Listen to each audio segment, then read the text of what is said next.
My topic is the GN Sayed. GN Sayed 17 जनवरी 1904 में जाओ सिंध जो वॾो लेखक ऐं सियासतदान हुयो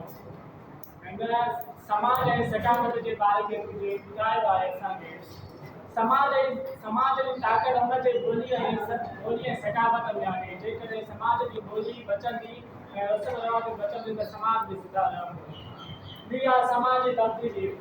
जीअं सही समाज जी तब्दीली जे बारे में चयो आहे त माण्हू पंहिंजी तालीम हासिल कनि ऐं शौक़ वधाइनि जेकॾहिं तालीम हासिल कंदा ऐं शौक़ वधाइनि त समाज में सुधार थींदो टियों आहे जेको तबिका आहे ॿी पॉइंट आहे तबिका कीअं ग़रीब माण्हू हूंदा आहिनि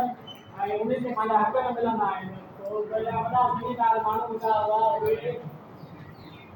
वॾा माण्हू हूंदा उहे ज़मीनदार जे हक़ न ॾींदा हुआ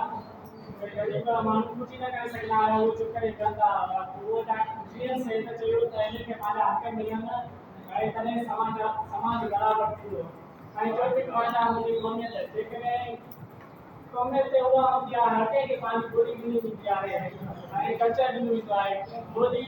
जेकॾहिं ॿोली असां विञाए ॾे विसरी वेंदी त समाज बि ज़िंदा न रहंदो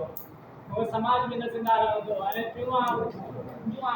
वर्सो माना समाज खे हर माण्हू खे पंहिंजो वर्सो मिले ऐं माण्हुनि जी मदद कंदो हुयो ऐं माण्हुनि जी मदद करे ऐं समाज लाइ सरल सुधारंदो हुयो